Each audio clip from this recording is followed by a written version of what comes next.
কুরবানি ঈদের সময় কিন্তু একটা আমেজই থাকে অন্য রকমের, যে হচ্ছে গরুর বুড়ি বলেন, গরুর মাংস, হাড্ডি, পায়া, মানে একটার পর একটা আইটেম থেকেই থাকতেই থাকে, যে টানা দেখা যাচ্ছে যে 1 মাস 15 দিন যাবত শুধু এগুলোই কিন্তু চলে।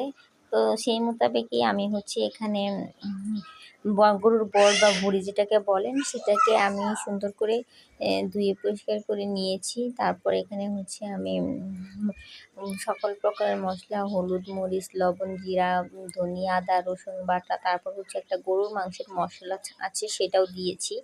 দিয়ে সুন্দর করে উপরে অল্প পেঁয়াজ দিয়ে হচ্ছে আমি এটাকে চুলায় বসিয়ে দিয়েছি। যখন আবার রান্না করব তখন আমি হচ্ছে আবার পেঁয়াজ দিব। আমি হচ্ছে ধাপে ধাপে পেঁয়াজ দিই, সেই জন্য তো এখানে ফার্স্টে হচ্ছে এগুলো সিদ্ধ হচ্ছিল। তারপরে দেখুন এখন এতগুলো ঝোল হয়ে গেছে, মানে সিদ্ধ হচ্ছে আর পানি উঠছে। আর আমি কিন্তু এই বড়ি বা বটটাকে হচ্ছে 2-3 দিন যাবত ধরে রান্না করে তারপর অল্প অল্প গরম করে শুধু খাবার সময় খাই।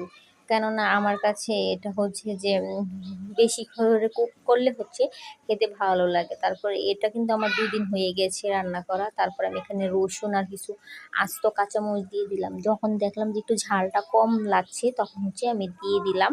তারপর আমার বটটা কিন্তু রান্না হয়ে গেছে। আর এই যে দেখুন, এটা হচ্ছে আমার বট রান্নার ফাইনাল লুকটা। কত ইয়ামি লাগছে না দেখতে, অনেক মজা হয়েছে, সবাই অনেক প্রশংসা করেছে। তারপর হচ্ছে আমি এখানে রাত্রের বেলা খাওয়ার জন্য একটু গরম করছিলাম। আমি এইভাবেই অল্প অল্প গরম করে ভাজা ভাজা করে তো যখন সবাই খেতে চায় তখন আমি যদি খেতে দিই তাহলে কিন্তু এর টেস্টটাও থাকে, আর হচ্ছে অল্প করে করলে ভাজা ভাজাটাও হয় আর মজাটাও থাকে।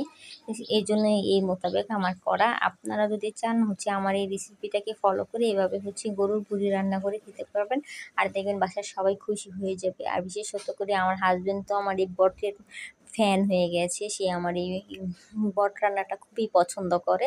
আর আমার পেজটাকে সবাই ফলো দিয়ে রাখবেন, আর আপনারা সবাই আমাকে একটু সাপোর্ট করলে আমি আল্লাহর রহমতে মোটিভেশনটা পেয়ে যাব। আর নেক্সট ভিডিওর জন্য অবশ্যই অপেক্ষা করুন। আল্লাহ